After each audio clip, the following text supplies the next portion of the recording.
Bom, sejam todos bem-vindos, mais ouvindos podcast, nosso 35º episódio, uma longa caminhada que vocês nos acompanharam, agora nesse último episódio dessa primeira temporada, nessa roupagem um pouquinho diferente, não nos estranha, em vez de estarem só nos ouvindo, agora vocês estão nos vendo também. Prazer, eu sou o Ney, e junto com a Vanessa nós criamos o Mais Ouvindos, que é um canal onde a gente promove a ovinocultura através da informação e do conhecimento. Nós escolhemos 35 temas e fizemos esses 35 episódios. Por coincidência, o último episódio acabou sendo estiagem, embora a gente esteja num período exatamente o oposto, mas isso também vai nos dar motivos para refletir sobre o tema. Os demais episódios estão disponíveis nas plataformas, no Spotify e no YouTube. Sintam-se à vontade para ir lá dar uma olhada. Esse episódio, o 35º e último, a gente vai fazer com um pouquinho de apresentação, vai mudar um pouquinho a roupagem. Isso porque a gente já está pensando na migração que a gente vai fazer para a segunda temporada, onde aí sim pretendemos fazer por vídeo, e vocês nos vendo um pouquinho mais. Além disso, vai ter algumas outras coisas, eu conto lá no final desse episódio. Hoje é dia 23/6, iníciozinho de inverno, uma noite fria, são 20 horas, estou aqui com meu mate, e eu preparei alguns slides para vocês que eu vou colocar na tela. Eu vou ficar aqui nesse cantinho e vocês vão estar me acompanhando. Daqui a pouco, qualquer coisa, eu aumento a minha imagem. Espero que vocês estejam me ouvindo bem e me vendo bem e vendo bem os slides. Episódio 35, estiagem. Antes de começar até o episódio, eu vou ler o release, porque esse é o primeiro episódio que a gente está fazendo sem roteiro. Os demais sempre tinham um roteiro. Óbvio que a gente estudou, montou os slides, mas esse está sendo o único que não está sendo roteirizado do início ao fim. Mas eu vou ler o que a gente falou lá atrás, quando a gente montou o release, que era aquela pequena apresentação de cada episódio. E o episódio de estiagem, ele falava assim, estiagem não é a mesma coisa que seca. E a gente não pode esquecer que, olhando o nosso histórico, estou falando de Rio Grande do Sul, dentro de cada década, a gente sempre tem pelo menos 2 anos com estiagem bem marcada. Portanto, ela pode ser imprevista, mas não é improvável. E devemos nos organizar e prepararmos para ela. E a pergunta é, mas dá para fazer algo? Vamos falar um pouquinho sobre a falta de chuva e alternativas para diminuir o prejuízo. Então, aqui a gente já tem algumas informações. A estiagem, ela é improvável? Não, ela é provável. Ela pode não ser muito bem prevista. Às vezes acontece, às vezes não acontece, mas ela é provável que ela aconteça. E a gente sempre tem um histórico que, num período maior de tempo, a gente tem, por anos, estiagens muito severas. Se vocês estiverem olhando aqui para a tela, vocês vão perceber essas duas imagens são exatamente no mesmo locais. Vocês veem ao fundo lá um galpãozinho de telhado, de telha, e o mesmo gramado, num ano com estiagem, um ano sem estiagem. O que a estiagem faz? É essa característica do verão do Rio Grande do Sul, da falta de chuva, e que prejudica, obviamente, os campos. E ela acontece em graus mais intensos ou menos intensos, mas sempre causando algum tipo de prejuízo. Essa é uma imagem real aqui de casa, só para ilustrar. É legal a gente ter a terminologia para a gente entender o que é estiagem para os órgãos oficiais. Por que para os órgãos oficiais? Aquela prefeitura tal decretou situação de estiagem. Por que é importante? Porque isso vai impactar para a tomada de crédito, para liberação, para antecipação ou postergação de vencimentos. Então, as definições oficiais elas são sempre importantes. A gente até falou que estiagem não é a mesma coisa que seca. Estiagem, segundo a Secretaria de Defesa Civil do Ministério da Integração, Governo Federal, a estiagem é um período com um registro baixo ou zerado de índice pluviométrico, chuva. Fica caracterizada a estiagem quando o solo perde mais umidade do que é reposto pelas precipitações. Ou seja, quando o solo perde mais umidade do que é reposto pelas chuvas. Seca é exatamente isso, só que não é seca, é contínuo. Seca é sempre com essa característica. Quando essa característica oscila ao longo do tempo, ela não é seca, ela é uma estiagem, porque aquilo não acontece sempre. Se acontecesse sempre, seria seca, e daí é outra terminologia.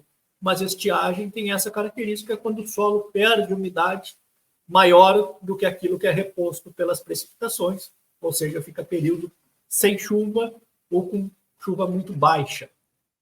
Sempre que isso acontece, é possível decretar estiagem. O que ela nos impacta? A gente tem 2 pontos para a gente falar de estiagem. O primeiro é quando a gente olha para o pasto, para a pastagem, para aquilo que é o mantimento dos ovinos, já que estamos falando de ovinocultura. E, sem sombra de dúvida, a chuva é sempre um dos fatores mais limitantes para crescimento vegetativo. Eu até botei ali uma frase assim: a água é um dos fatores determinantes para o crescimento e para a qualidade das plantas. Esse é outro ponto importante. Para o crescimento, e a tabela de cima, quando a gente olha ali, a gente está falando mais de crescimento, né, potencial produtivo.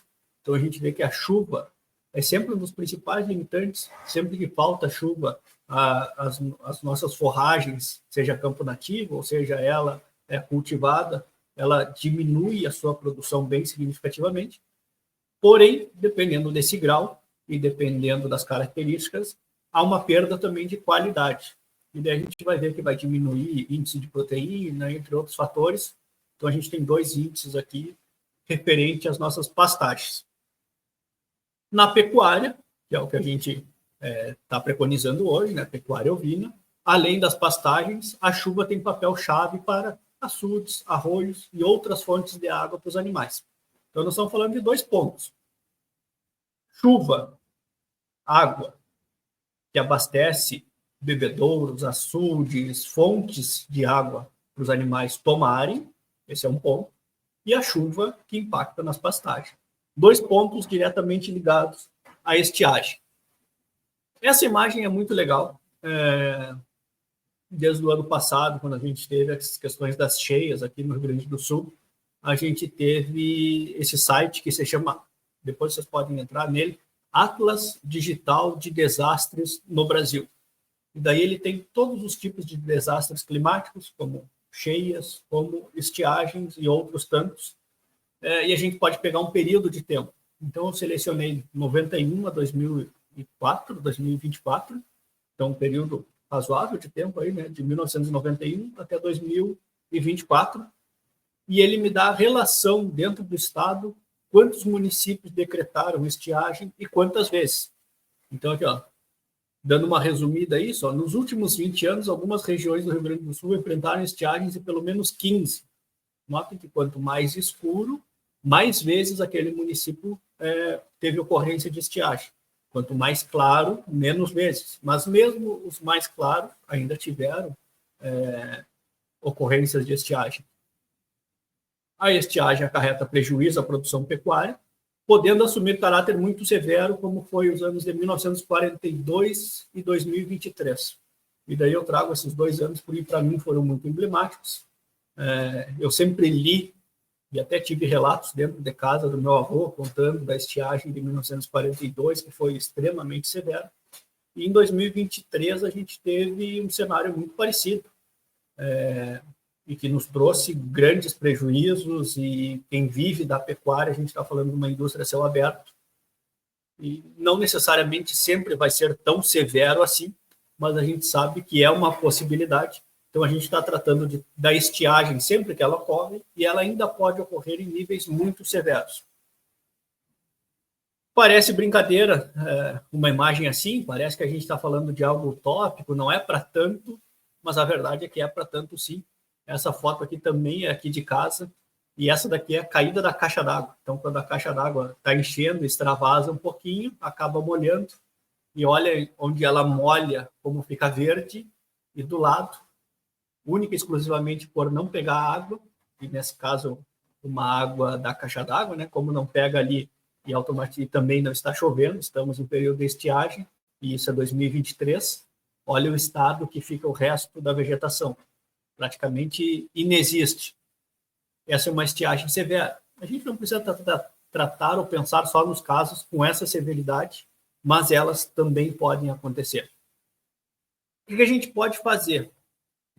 A gente está pensando primeiro em recurso hídrico para o animal beber. Fonte fundamental para a fisiologia dos animais, a gente ter água.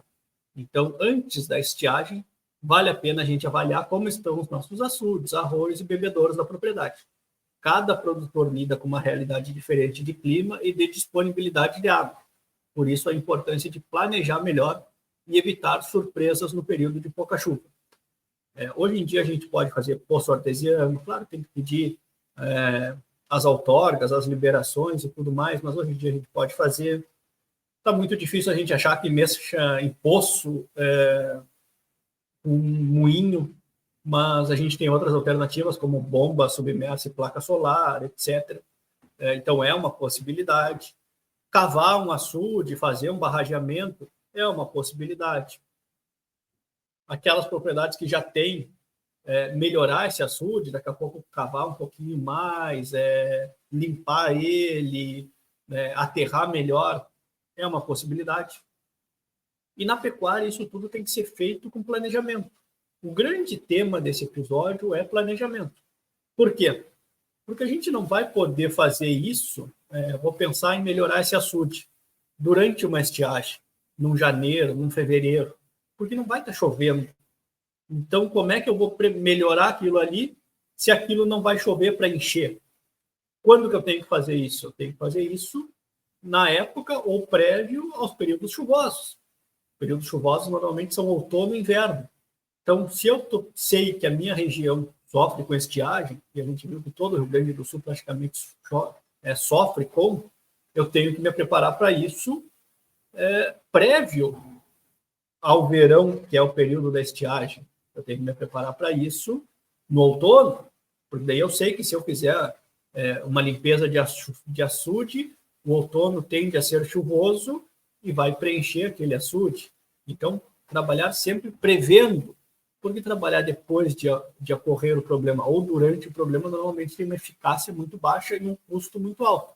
Então, ser precavido o tema de hoje também. Fonte de água para os animais tomarem, aí desde um bebedouro, dos mais simples, dos mais práticos, um açude, cavar ou melhorar um barrageamento, um açude, isso sempre é possível, normalmente em dobra de campo, em rebaixo de campo, em várzea, porque daí capta toda essa água da chuva que vai correr, mas isso a gente estava dizendo, a gente só tem como fazer num período de chuva, num período prévio às épocas de chuva, e daí esse local possa encher para quando chegar na estiagem a gente estar mais preparado, ou amenizar os impactos da estiagem. Isso a gente está falando de água para os animais tomarem, fonte fundamental, os animais precisam de água, lógico que sendo de um bebedouro melhor, mas a gente tem que trabalhar com as alternativas que a gente tem também. Outra questão que a gente pode trabalhar, e talvez seja interessante aqui, principalmente pensando no Rio Grande do Sul, onde a gente tem uma luminosidade e uma intensidade de raio solar muito forte no verão, é trabalhar com irrigação. Porém, tem um custo muito alto. E aqui a gente já não está falando do animal tomar água, e sim água para o campo. Irrigar é uma possibilidade, não necessariamente só por pivô, a gente hoje tem outras tecnologias, gotejamento, carretel, mas são custos bem elevados. Além do custo, a gente tem que saber de onde a gente vai captar essa água também. Então, muitas vezes, a gente não adianta a gente fazer o investimento num pivô e ele tem que captar água de algum determinado local. E se a gente está falando de estiagem, onde a gente vai ficar um longo período sem chuvas ou com pouquíssima chuva, essa captação de água ela pode ficar também prejudicada. Então, tem que se pensar um cenário como um todo. E isso sempre é muito difícil. Mas a gente falou um pouquinho da importância das águas para os animais, da questão que a gente pode pensar em água para o pastejo, mas isso tem que ser feito, a viabilidade econômica disso tudo. Mas vamos pensar em 3 alternativas que a gente pode fazer quando a gente está falando de estiagem. 3 alternativas que estão dentro da possibilidade de qualquer produtor. Ajustar a taxa de lotação, pensar em uma suplementação, e aí a gente principalmente pensa em suplementação proteica. Quando a gente não tem volumoso, a gente pensa também em uma suplementação volumosa e proteica, e isso pode ser feito também pela conservação de comida, seja dentro da propriedade ou seja adquirida. Vamos falar de taxa de lotação. O que é o pensamento da taxa de lotação? Se o pasto cresce menos por falta de chuva, automaticamente ele está crescendo menos, ele comporta menos animais. Ter menos animais também ajuda a esse pasto não ficar exaurido, não ficar esgotado, não ficar degradado, porque esses animais vão buscar o seu alimento necessário, e se a gente tiver muito pouco para oferecer, a gente pode esgotar aquele pasto. Quanto menos massa foliar, ou quanto menos parte foliar da planta, mais ela tende a ter dificuldade de crescimento, então a gente entra num ciclo vicioso prejudicial. Então, o que a gente pode fazer? Reduzir a nossa lotação. Reduzir a nossa lotação significa o quê? Priorizar categorias. Toda propriedade já deveria fazer isso, mas às vezes a gente deixa de fazer, às vezes a gente retém aquele animal porque vai esperar um preço melhor, porque está um pouquinho folgado. Agora, quando chega a estiagem, talvez essa estratégia tenha que ser revista e a gente já não pode mais ter aquela categoria não produtiva. Então, pensando em ovelhas, a gente está dizendo, por exemplo, um borrego, uma ovelha falhada, uma categoria que já deveria ter sido comercializada e muitas vezes a gente retém. Isso deveria ser repensado, principalmente nas questões da estiagem. Particularmente, a gente já falou isso durante os outros episódios, eu diria para não ter essa categoria nunca, mas eventualmente isso acontece até como estratégia de mercado, estratégia de comercialização, tu faz uma retenção, mas tendo a necessidade do pasto, de preservar o pasto, de diminuir essa lotação, essa é uma opção. Outra opção também vai ter impacto na taxa de lotação, antecipar vendas. Por exemplo, a gente normalmente está falando ali de uma estiagem que começa por novembro, dezembro, janeiro, fevereiro. Normalmente tem produtores que podem estar com cordeiros com uma expectativa de, olha, vou tirar meus cordeiros em março, em abril. Como é um ano com estiagem, quem sabe a gente antecipa essa venda, vamos tirar eles em janeiro. Ah, mas ainda estão magros. É melhor a gente tirar magro muitas vezes, e daí cada propriedade tem que fazer a sua viabilidade, a sua conta, mas muitas vezes o produtor ganha mais tirando esse animal antes, preservando o seu campo, preservando categorias, por exemplo, daí eu vou deixar minhas matrizes se recuperarem melhor, para voltar para o encarneiramento melhor, do que daqui a pouco segurar esses animais para eles ganharem eventualmente 5, 6, 7 quilos, mas o compensatório disso tudo muitas vezes não fecha essa conta. Então, cada propriedade vai fazer a sua avaliação, mas antecipar vendas é interessante. Como, por exemplo, em vez de engordar um lote, eu vou negociar ele magro, eu estou negociando, eu estou aproveitando, eu estou folgando o campo e eu estou preservando o meu campo. Então, é uma estratégia que no impacto na taxa de lotação. Durante a estiagem, o crescimento e o rebrote das pastagens diminui, por isso é importante ajustar a taxa de lotação dos animais, dando tempo para que os pastos se recuperem e evitando a degradação do campo. Segunda estratégia que a gente pode adotar, suplementação, e daí a suplementação principalmente proteica, né? E daí uma das formas da gente ter um proteinado pode ser via sal, ou pode ser por uma ração comercial, ou pode ser por algum tipo de grão, que a gente consiga atingir essa proteína. Por quê? Quando temos oferta de matéria seca, mas ela está degradada, isso eu falei lá no começo, é comum a diminuição da disponibilidade de proteína nesse pasto. E aí, nesses casos, o uso do sal proteinado pode ser uma alternativa, mas, daí está escrito em cima ali, a suplementação é uma ferramenta importante durante a estiagem, mas lembre sempre de alinhar com o objetivo e a categoria animal a ser suplementada. Isso também é outro erro comum que a gente vê. Daqui a pouco tu tem, depende da época, obviamente, mas tu tem fêmeas em início de gestação que tem uma necessidade nutricional relativamente baixa. E talvez até num campo com estiagem a gente consiga atender ela sem precisar de alguma suplementação. Ou uma suplementação com um nível baixo. A exigência de proteína dessa categoria é muito menor do que, por exemplo, de cordeiros. Claro que cordeiros, em 3, 4, 5 meses, respondem e têm uma conversão alimentar maior, mas eles têm uma necessidade de proteína bem maior. Então, a gente tem que pensar categoria a categoria, qual é a exigência delas, o que eu tenho para ofertar para elas, fazer, obviamente, a viabilidade econômica disso tudo, e uma alternativa é sempre o proteinado. Mas o proteinado, ele tem essa prerrogativa de que eu tenho que ter uma matéria seca, eu tenho que ter um volumoso. Pode ser um pasto degradado, pode ser uma pastagem seca, mas ela tem que haver. E o proteinado entra como complemento. Nos casos em que não há, a conservação de comida pode ser uma estratégia. Então, nos casos onde não há mais oferta de matéria seca, só o sal proteinado também não vai ser suficiente, porque a gente precisa desse volumoso, a gente precisa da fibra. E a gente vai ter que, então, pensar em fontes de fibra para os nossos animais. E elas podem ser, por exemplo, através de feno, de silagem, de pré-secados. E isso eu posso fazer na propriedade, que tem um custo alto, porém menor, do que, por exemplo, adquirir.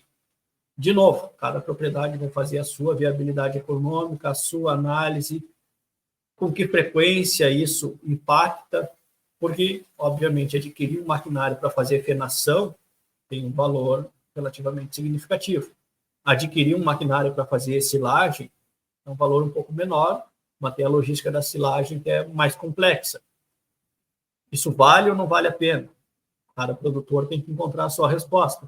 Talvez comprar um volumoso em momentos específicos possa ser mais em conta. Outra característica que a gente nota muito nesses casos é o perfil do produtor da sua propriedade ser mais intensiva ou menos. Porque aquelas propriedades que são mais intensivas, que têm uma taxa de lotação maior, que têm um ciclo mais rápido, elas tendem a sofrer mais, porque o ajuste é muito fino. Aquelas propriedades que daqui a pouco tem uma taxa já um pouquinho mais conservadora, elas tendem a conseguir se equalizar mais fácil. Cada propriedade vai fazer o seu equilíbrio. Pode ser via silagem, pré-secado, o feno. Eu gosto bastante da opção da fenação. Muitas propriedades e muitos técnicos já dizem que na pecuária do futuro essa vai ser uma realidade. Toda propriedade vai ter que, de alguma forma, encontrar, nem que seja uma parcela da sua propriedade, para fazer ou uma pastagem irrigada, que vai servir como um pulmão da propriedade, porque daí naqueles períodos ou de vazio forrageiro ou de estiagem, tu vai ter ali uma reserva de massa para os animais, ou para fazer cortes e fazer armazenamento. Ainda não é uma realidade, a gente ainda está distante, mas pelos graus que a gente tem visto de estiagem, é uma possibilidade já real, e a viabilidade econômica ela começa a se justificar. Rolos de pré-secado, muitas vezes, ou rolos de feno, que muitas vezes ficam no campo, isso tudo é possível. O que eu queria trazer para vocês hoje, com esse episódio de estiagem, isso a gente está falando de pecuária, a gente já está encerrando.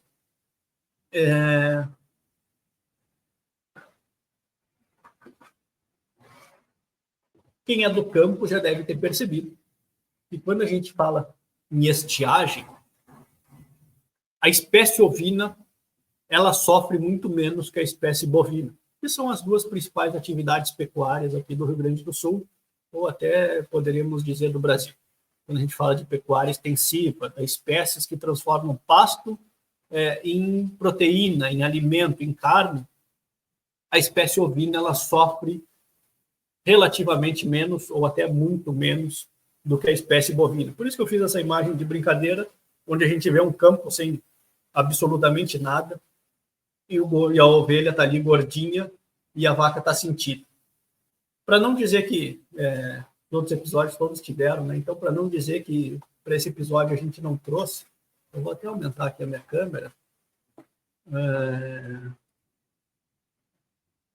Vou estar aqui com vocês, trazer uma referência para vocês, a reestruturação da cadeia ovina, a reestruturação da ovinocultura gaúcha, do Dr. Bofill.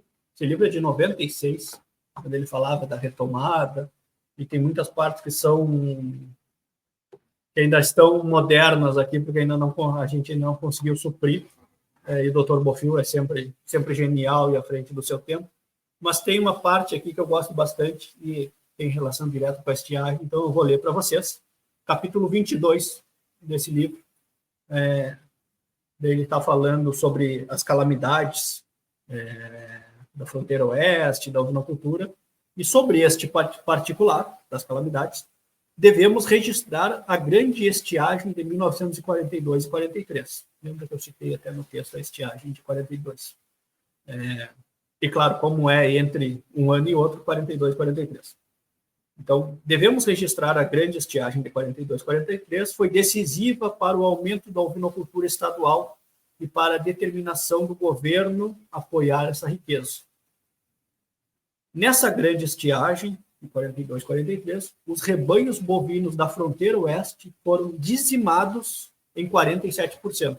Isso a gente tem registro do governo do estado também, nas inspetorias, e nesse período a estiagem foi tão severa, foi proporcional até 2023, que a gente teve uma redução drástica do rebanho bovino, em 47%.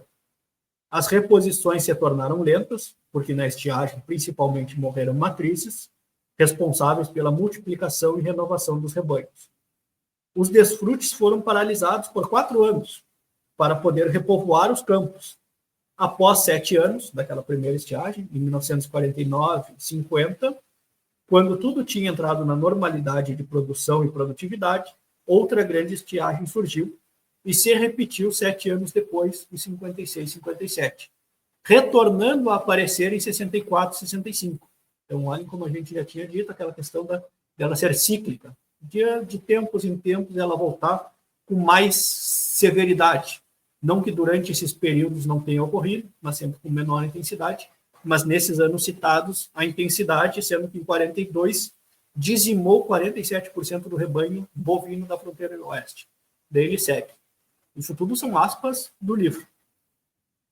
Durante esse período, os rebanhos bovinos deram pouco rendimento aos criadores e causaram muitas aflições e desesperos. Rebanhos bovinos inteiros e importantes desapareceram, mortos pela fome, abatidos pela emergência de serem transformados em charque, o que era preferível à venda apenas do couro, ou então desapareceram, porque criadores de outros municípios, mais felizes por escaparem da tragédia da estiagem, aqui vinham, e ele cita entre aspas, fazer o favor de comprar a baixo preço os recaídos animais da fronteira. Muitas vezes compravam compras feitas a longo prazo e sem juros. A situação da bovinocultura na fronteira oeste, nesse então, era a seguinte, 2 pontos.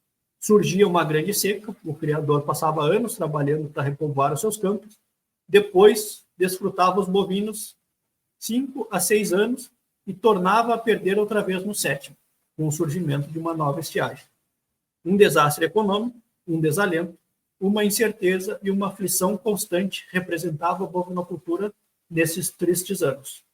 Mas o importante é que durante esse período desastroso, período da bovinocultura, a ovinocultura nada sofreu, porque resistiu sem nenhum problema e sempre resistiu às grandes secas. As grandes secas esterilizavam os campos de verminose, que era e continua sendo o grande inimigo da ovinocultura, e para a qual, naquela época, inexistia remédios eficazes, capazes de controlar esse malefício. Os pecuaristas, então, passaram a perceber que a ovinocultura era uma riqueza importante e mais tranquila, e nada sofria durante as estiagens. Vou fechar aspas do livro do Dr. Bofill, vou fazer alguns comentários do nosso entendimento. Não é que a ovinocultura nada sofra, mas ela tem uma capacidade de resposta ou uma adaptabilidade ou uma adaptação hereditária lá dos seus primórdios, que é o que a gente quer abordar, muito mais competente para conviver com esses períodos de estiagem. Então, a gente até comparou 42 com 2023. Em 2023, obviamente, a gente teve produtores que tiveram perdas de animais, sim. A gente teve animais sofrendo muito, baixo histórico de condição corporal, prenhez muito ruim, alguns produtores com perdas, mas, obviamente, já bem menos. Obviamente, as lotações de hoje já são bem menores. Obviamente, as lavouras nos ajudam muito, principalmente aqui na fronteira oeste, que a gente tem arroz irrigado, então passa um valo por dentro do campo, respinga uma água, não é nada, mas isso ajuda muito. E se a gente comparar com 1942, onde isso praticamente não existia, ou melhor, não existia, isso ajudou muito a nossa época, agora de 2023, a nossa estiagem, mesmo sendo muito severa, e daí nós vamos lembrar de campo que pegava fogo por combustão espontânea. Era um absurdo, a gente olhava e tinha aquelas chamas se espalhando campo afora, um filme de terror, mas mesmo assim não foi uma tragédia tão grande, embora tenha sido, quanto em 1942 foi, a ponto de dizimar nesse impacto. E daí nós vamos lembrar que nesse período, o que a gente tinha gordo na propriedade, o que a gente tinha com bom estado na propriedade? As ovelhas. E daí volta essa imagenzinha aqui. Deixa eu trazer ela de volta aqui para nós. O que a gente tinha gordo no campo eram as ovelhas, porque as ovelhas elas sofrem menos com a estiagem. Esse é o ponto. E por que elas sofrem menos? Aqui a gente mostra um cenário da Patagônia. Inverno lá no fundo, as geleiras, um campo com absolutamente nada, campo rapado, um campo macegoso, um campo raso, e que talvez qualquer outra espécie teria muita dificuldade de sobrevivência, e as ovelhas não só sobrevivem, como produzem nesse campo. Claro que com uma lotação baixa, claro que com outras características, e não confundam, por favor, as ovelhas conseguirem sobreviver e produzir nesse campo, aquela máxima que muitas vezes é repetida pelos produtores de que as ovelhas gostam de campo rapado. Não é que elas gostam. Elas conseguem, mesmo nessas condições adversas, conseguem sobreviver e produzir, o que é diferente de gostar. É uma capacidade dos ouvidos. Aqui também a gente pode ver um beiral de pedra, um campo extremamente raso. Então, aí as ovelhas, e elas conseguem produzir, e elas conseguem ir para frente. De novo, não é porque elas queiram. Isso vem de questões históricas. Isso vem da nossa seleção e da rusticidade, da capacidade da espécie ovina. E por isso ela casou também com o Rio Grande do Sul. Por isso o relato do Dr. Bofill, que mesmo nas estiagens, e olha como a gente tem estiagens frequentes, mas mesmo naquelas mais severas, a ovelha foi lá e seguiu, e produziu, e se tornou competente. E daí, historicamente, a gente vai ver nos locais onde começou a ovinocultura, onde a ovinocultura evoluiu, campos de pedra, campos que têm uma vegetação bem rasteira, e mesmo nessas vegetações, a ovinocultura consegue prosperar. Brincando com vocês, mas é uma brincadeira com fundo de verdade, a ovinocultura ela tem dois grandes inimigos, dois grandes vilões, verminose e nós, eu e a Vanessa, a gente coloca também a verminose como grande inimigo, mas a gente coloca também nesse balaio o segundo inimigo, que são os cascos. E querendo ou não, a estiagem ela acaba sendo um problema tanto para a verminose quanto para os cascos. Esse é um também dos fatores que faz com que a ovinocultura consiga responder e consiga sobreviver. De novo, não é que ela goste, mas ela consegue sobreviver mesmo nesses períodos tão desafiadores. A verminose, quando você tem uma seca prolongada, quando você tem essa estiagem severa, a verminose sofre bastante. Aquele bolo fecal, onde dentro teriam ovos que virariam larvas, eles acabam não conseguindo prosperar, o campo acaba torrando, que nem o Dr. Bofill comentou, esteriliza o campo, a grosso modo, diminui bastante a verminose, então a gente diminui o pior inimigo da ovinocultura. E nesses momentos também de estiagem, a gente tem muito menos problemas de casco, porque os cascos normalmente eles nos trazem mais problemas quando a gente tem um campo com mais umidade. E historicamente, de novo, a ovelha ela não evoluiu e se desenvolveu em campos úmidos. Pelo contrário, sempre em cima de serras, sempre em cima de montanhas, em cima de pedras. Campos secos ajudam muito mais a ovinocultura e ajuda também na questão dos cascos. Então, os dois principais vilões da ovinocultura a gente consegue minimizar com a estiagem. E a ovelha, ela tem uma grande vantagem em relação aos bovinos, aqui comparando as duas espécies também para entender por que a ovelha consegue andar melhor do que o bovino. A ovelha ela tem essa fenda labial no lábio superior, que permite com que ela abra a boca, e a captação, ou a forma como ela apreende os alimentos, o alimento, a pastagem, é através dessa fenda e através então, da almofada dentária de cima e dos seus dentes de baixo. Diferente da vaca, que faz a apreensão da comida por lambedura, por varredura, como se fosse um leque com a língua e vai tirando. Um leque com a língua e vai tirando.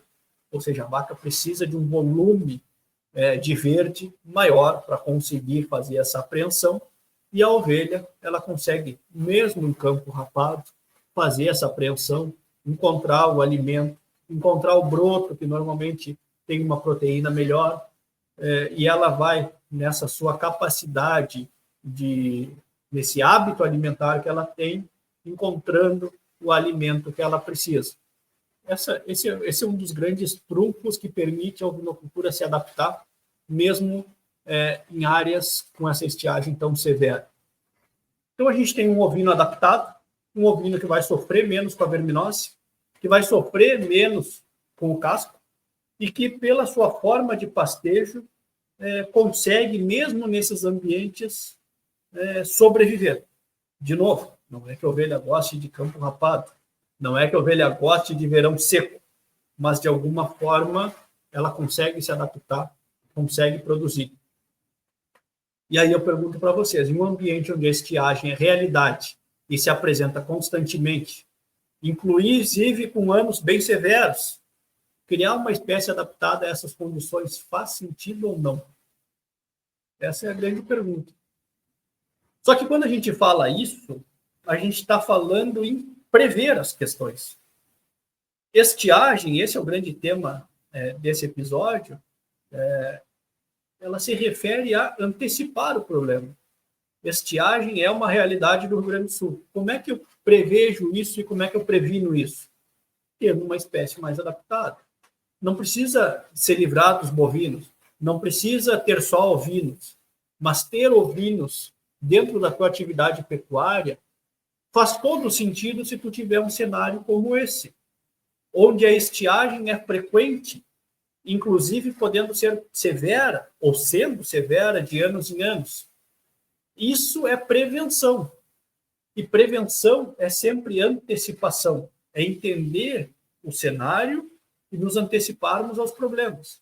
Estiagem é uma realidade na fronteira oeste, estiagem é uma realidade no Rio Grande do Sul. Faz sentido a gente ter uma espécie adaptada a essa estiagem? No meu ponto de vista, faz muito sentido.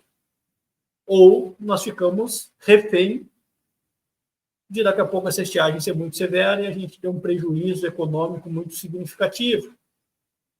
De novo, não é que a gente tenha que ter só ovinos, mas ter dentro das nossas fontes de receita a ovinocultura nos permite, mesmo em anos muito desafiadores, e ter uma indústria a céu aberto como é a pecuária é sempre desafiador, mas mesmo em anos muito desafiadores, termos alternativas que nos permitam uma composição de renda e uma certa segurança. O tema de hoje é exatamente sobre isso. Eu espero que vocês tenham gostado. Deixa eu voltar aqui em tamanho natural para vocês me verem, já que os outros todos os episódios foram só falados e vocês não viram a nossa imagem. Acredito que esse episódio vai para o ar ainda hoje, dia 23. E dia 30, agora segunda-feira que vem, daqui a exatamente uma semana, vai começar a segunda temporada. A segunda temporada do Mais ou Menos Podcast, a gente pensou em fazer ela um pouco diferente. A gente já falou bastante, a gente tem quase, sei lá quantas horas de podcast gravado, 35 episódios, tem episódio com mais de hora, então tranquilamente tem 24 horas gravadas aí. Bastante gente ouviu, muito obrigado a todos que ouviram, bastante gente curtiu, comentou, mandou mensagem, isso foi muito legal. Esses episódios vão ficar aí, são atemporais, mas a gente entendeu que a gente já falou demais e a gente quer ouvir um pouco. E ouvir é sempre muito bom, porque a gente aprende. E ouvir é sempre muito bom, e vai ser legal dividir isso com vocês, porque ao longo dessa trajetória, a gente fez muitos amigos. Muitos amigos. E essa é uma característica da ovinocultura. A gente fez colegas técnicos, outros produtores, professores diversos, pessoal de instituições oficiais, pessoal da Secretaria da Agricultura, pessoal das inspetorias veterinárias. A gente fez muita amizade de verdade, muita amizade legal, muita troca. E muitas vezes eu e a Vanessa conversando, a gente comenta entre nós da dificuldade da informação circular. Às vezes a gente tem uma resposta que a gente sabe a resposta, e sempre que a gente tem um ditado que diz assim, tudo é óbvio para quem sabe a resposta. Então, muitas vezes a gente vê as pessoas se questionando tal coisa, e para nós aquilo é óbvio, mas é óbvio porque a gente conviveu com uma pessoa que sabia aquela resposta. Então, a ideia da segunda temporada é trazer essas pessoas para dividir com vocês a voz delas. Então, a segunda temporada vai ser com convidados, onde a gente vai só perguntar algumas coisas para esse convidado. Obviamente, sempre a gente gosta muito de falar, vocês já sabem disso, mas a gente vai tentar ouvir bem mais e compartilhar com vocês esses muitos amigos que a gente fez durante essa trajetória. Vai ter mais algumas coisinhas durante essa segunda temporada, a gente vai trazer uns quadros de cotações, um quadro de receitas culinárias com carne ovina, vai ter uma participaçãozinha ali de algum comentário técnico para sempre ajudar o produtor, porque a nossa missão é tentar ajudar o produtor. E a Vanessa, que vocês viram que está um pouquinho mais afastada dos episódios, é porque ela está cuidando de um projeto paralelo, não é nem paralelo, faz parte do mesmo projeto, que nessa segunda temporada a gente pretende criar um grupo de WhatsApp para aprofundar os temas dos próprios episódios, entre outros assuntos. Então, no episódio, daqui a pouco a gente vai trazer o pessoal da inspetoria, deve falar sobre determinada doença, ou sobre algum manejo específico, ou sobre por que um protocolo foi retirado ou introduzido. E daí, ali no grupo de WhatsApp, a gente consegue aprofundar isso, consegue cada produtor trazer o seu relato, um técnico trazer o relato dele, o que ele viu em alguma propriedade. Daqui a pouco um professor complementa dizendo que estudou aquilo de tal forma, e assim a gente consegue aprofundar o conhecimento. Esse sempre foi o nosso objetivo, promover a ovinocultura através da informação e do conhecimento. Eu acredito que a segunda temporada vai ajudar bastante nisso, e o grupo do WhatsApp vai complementar de uma forma muito positiva. Eu espero que vocês tenham gostado. A estiagem, talvez, nesse momento, não faça qualquer sentido, porque a gente não para de chover, algumas regiões, de novo, com enchente. Aqui na nossa propriedade, a gente está com enchente nesse momento. A gente é banhado pelo Rio Paraí, e ele está bem alto. Mas, de novo, estiagem é como outros tantos exemplos que a gente tem que se precaver. Não adianta a gente querer saber qual é o melhor vermífugo quando a ovelha já está com papeira. Não adianta a gente querer vacinar os nossos animais para carbúnculo quando a gente já está tendo perda. A gente sempre tem que prever e agir de forma antecipada. E a estiagem é muito nesse sentido. Se a gente for pensar globalmente, ainda ontem eu estava lendo uma notícia que a Austrália está com uma estiagem bem severa.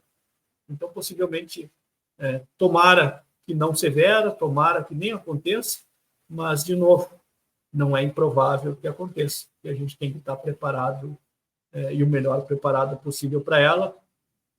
Foi um prazer estar com vocês nesses primeiros 35 episódios. Espero que vocês tenham gostado. Espero que vocês entendam essa transição e continuem nos acompanhando. Compartilhem com amigos, compartilhem com colegas produtores. A gente tem um grupo, a gente tem um perfil do Instagram também, @maisovinos. Convido vocês todos para entrarem lá, interagir conosco.